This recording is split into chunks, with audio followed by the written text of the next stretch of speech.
சிவா திருச்சிற்றம்பலம். அரகர நம பார்வதி பதையே அரகர மகாதேவா. தென்னாடுடைய சிவனே போற்றி, எந்நாட்டவர்க்கும் இறைவா போற்றி. அனைத்து ஆன்மீக நண்பர்களுக்கும் வணக்கம். நான் உங்கள் குடியாத்தம் தாமோதரன்.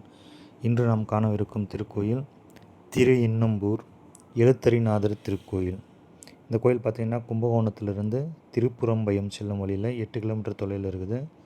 கும்பகோணத்துலேருந்து சுவாமிமலை போனீங்கன்னா அங்கேருந்து புளியஞ்சேரிக்கு வடக்கில் ஒரு 2 கிலோமீட்ரு. இதெல்லாம் சுவாமி மலையிலேருந்து நமக்கு ஒரு 4 கிலோமீட்டர் தான் இந்த கோயில் வரும். இந்த கோயில் ரொம்ப பழமையான கோயில். எழுத்தரிநாதர் இறைவன் பெயர். ஆதி காலத்தில் அகத்தியருக்கு எழுத்தறிவித்தவர் என்று பெயர் இருக்குது. கல்வியில் சிறந்து விளங்க இத்தல இறைவனை வழிபட்டால் சிறப்பான வெற்றியை பெறலாம் என்பது பக்தர்களின் நம்பிக்கையாக உள்ளது. நமக்கெல்லாம் தமிழ் இலக்கணத்தை வடித்து கொடுத்தவர் குருமுனி அகத்தியர். அந்த அகத்தியருக்கு தமிழ் இலக்கணத்தை எடுத்துரைத்தவர் திரு இன்னம்பூரில் எழுந்தருளியிருக்கும் ஈசன். இங்குள்ள ஈசனின் திருநாமம் ஐராவதேஸ்வரர் என்பதாகும். அகத்தியருக்கு தமிழ் இலக்கணத்தை போதித்ததால் எழுத்தரிநாதர் என்று அழைக்கப்படுகிறார். வடமொழியில் அட்சரபுரீஸ்வரர். அட்சரம் என்றால் எழுத்து என்று பெயர். ஒருமுறை துர்வாச முனிவரின் சாபத்திற்கு ஆளானது இந்திரனின் வெள்ளை யானையான ஐராவதம். சாபம் பெற்ற ஐராவதம் இத்தல ஈசனை வழிபட்டு சாப விமோசனம் பெற்றது. அதனால் இத்தல இறைவனுக்கு ஐராதேஸ்வரர் என்ற பெயர் உண்டு. இனன் என்றால் சூரியன் என்று பொருள். சூரியன் இத்தல ஈசனை நம்பி வழிபட்ட ஊர் என்பதால் இனன் நம்பூர் என்று பெயர் பெற்றது. காலப்போக்கில் இதுவே மருவி இன்னம்பூர் என்று ஆகியிருக்கிறது. இத்தலத்தில் சூரியன் ஒவ்வொரு ஆண்டும் ஆவணி 31ஆம் தேதி, புரட்டாசி 12ஆம் தேதி மற்றும் பங்குனி 13, 14, 15 ஆகிய தேதிகளில் எழுத்தரிநாதரின் மீது தன்னுடைய சூரிய கதிர்களை வீசி வழிபடுகிறான். இந்த நாட்களில் ஆலயத்தில் சூரிய பூஜை திருவிழா போல் கொண்டாடப்படுகிறது. இந்த ஆலயத்தின் மூலவர் எழுத்தரிநாதர் மிகப்பெரிய வடிவில் கம்பீரமாக கிழக்கு நோக்கி லிங்க வடிவில் சுயம்பு மூர்த்தியாக ருத்ராட்ச பந்தலின் கீழ் அருள் புரிகிறார். கருவறை கோஷ்டத்தில் பிச்சாடனார், தட்சிணாமூர்த்தி, அர்த்தநாரீஸ்வரர், பிரம்மா, துர்கை ஆகியோர் உள்ளனர். முருகப்பெருமான், தட்சிண கைலாயலிங்கம், காசி விஸ்வநாதர், விசாலாட்சி, மகாலட்சுமி, சண்டேஸ்வரர் ஆகியோர் தனிச்சன்னதியில் வீற்றிருக்கிறது அருள் பாலிக்கிறார். இத்தல எழுத்தரிநாதரை வழிபட்டு 27 நெய் தீபங்கள் ஏற்றினால் கல்வியில் சிறந்து விளங்கலாம் என்கிறார்கள்.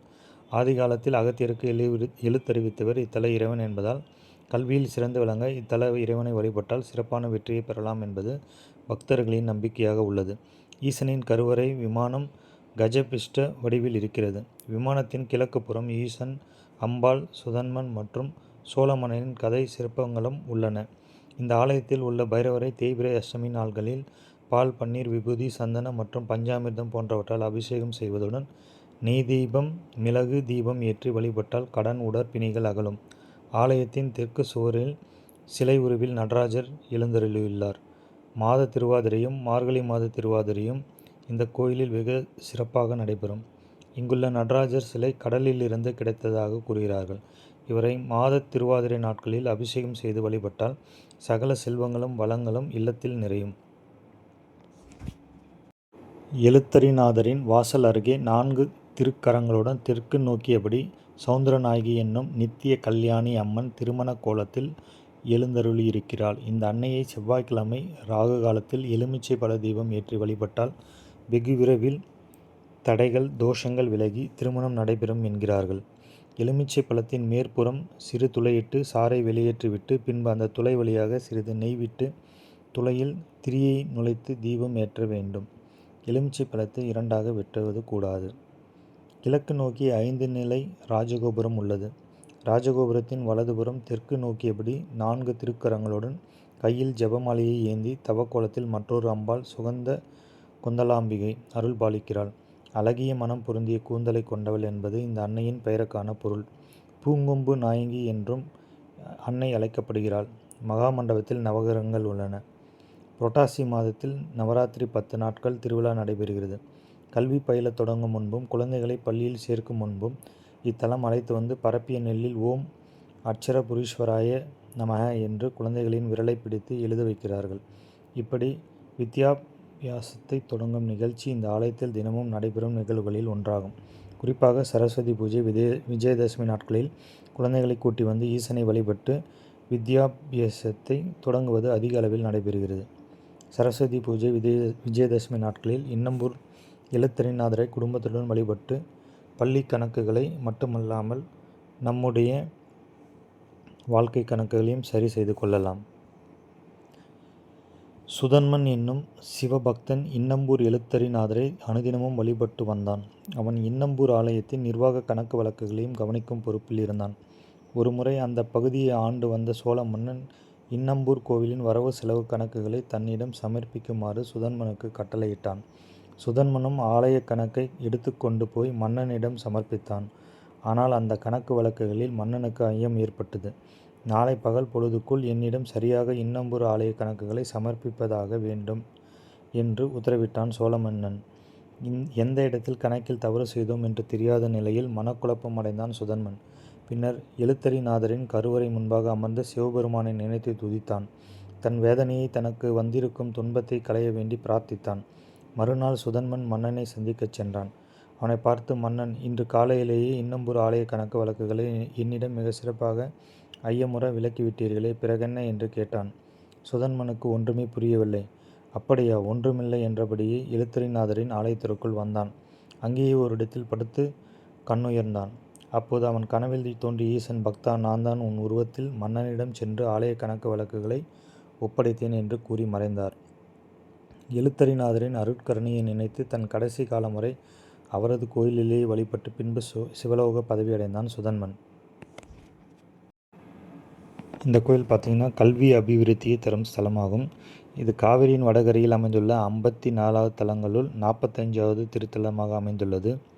பள்ளியில் சேரவுள்ள குழந்தைகள் அட்மிஷனுக்கு முன்னதாக இங்கே வந்து சிவபெருமானை வழிபட்டு அர்ச்சனை செய்தால் அவங்க கல்வி தடையின்றி நல்லா படிப்பாங்கன்றது ஐதீகம். பேச்சு திறமை குன்றி இருக்கிற மாணவர்களும் இந்த கோயிலில் வந்து நம்ம கும்பிட்டோம்னு சாமியை வேண்டிட்டோம்னா பேச்சு திறமையும் நல்லா வரும், படிப்பும் நல்லா வரும். மற்றும் இந்த கோயிலில் பார்த்திங்கன்னா சூரியன் பூஜித்து இருக்கார். அகத்தியர் வழிபட்டு இலக்கண உபதேசமும் பெற்றிருக்கிறார். மற்றும் திருஞான சம்பந்தர், திருநாவுக்கரசர் ஆகியோரால் பாடல் பெற்ற ஸ்தலம். இக்கோயிலில் பக்தர் ஒருவருக்காக சிவபெருமான் தாமே கணக்கெழுதி கொடுத்துள்ளார். ஸ்தல புராணத்தின்படி சிவபெருமானால் அகஸ்திய முனிவருக்கு தமிழ் இலக்கணம் உபதேசித்த காரணத்தால் எம்பெருமானுக்கு அட்சரபுரீஸ்வரர் எனவும் போற்றப்படுகிறார். ஒருமுறை துர்வாச முனிவரின் சாபத்திற்கு ஆளான இந்திரனின் வெள்ளை யானையான ஐராவதம் இத்தல ஈசனை வழிபட்டு சாப விமோசனம் பெற்றது. சந்நிதி நுழைவாயிலில் சிறிதாக இருந்ததால் ஐராவதம் சிவபெருமானிடம் தன்னை உள்ளே நுழைய அனுமதிக்க வேண்டும் என்று வேண்டிக் கொண்டார். அவரை உள்ளே அனுமதிக்கும் வகையில் சிவபெருமான் கருவறையையும் அதன் நுழைவாயிலையும் மிகவும் அகலமாக்கினார். அதனால் இத்தலை சிவனுக்கு ஐராவதேஸ்வரர் என்ற பெயரும் உண்டு. முன் ஒரு சமயத்தில் சூரியன் தான் பெற்ற சாபத்தின் காரணமாக தன்னுடைய ஒளியையும் பொலிவையும் இழந்தார். சாப விமோசனம் பெறையுள்ள சிவபெருமானை வழிபடுமாறு முனிவர்களால் அறிவுறுத்தப்பட்டார். ஆனால் நந்தியும் விநாயகரும் இறைவன் எதிரில் இருந்ததால் அவரால் வழிபட முடியவில்லை. அப்போது சூரியன் சிவபெருமானை வழிபட அனுமதிக்குமாறு கேட்டுக்கொண்டதின் பேரில் இருவரும் சற்று பக்கம் நகர்ந்தனர். அதனால் சூரியன் சிவபெருமானை வணங்கி சாப விமோசனம் அடைந்தார். இத்திருத்தலத்தை வழிபடுபவர்களுக்கு பூர்வ ஜென்ம பாவங்கள், திருமண தோஷங்கள், நவகிரக தோஷங்கள் போன்றவை நிவர்த்தியாகும் என்பது இத்திருக்கோயிலின் சிறப்பாகும். பள்ளியில் சேரவுள்ள குழந்தைகள் அட்மிஷன் முன்னதாக இங்கே வந்து அர்ச்சனை செய்து கொள்ளலாம். கோயில் பார்த்திங்கன்னா காலைல 7லேருந்து மதியம் 12 வரைக்கும், ஈவினிங் வந்து 4லேருந்து இரவு 8 மணி வரைக்கும் திறந்துருக்கும். இதுபோல் இவ்வளோ சிறப்பு வாய்ந்த இந்த கோயிலில் வந்து சுவாமிமலை கும்பகோணம் சைடு வரவங்க இந்த கோயிலில் தரிசனம் செய்யுங்க. ரொம்ப பழமையான கோயில், மிகவும் சக்தி வாய்ந்த கோயில். அகத்தியர் உருவம் அந்த கோயிலில் இருக்குது, சிலை வச்சுருக்காங்க. சூரிய பகவானுடைய ஒளி வந்து சிவன் மேலே படும். ஸோ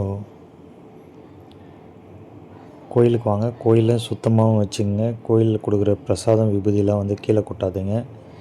அதை நீங்கள் கையோடு எடுத்துகிட்டு போங்க.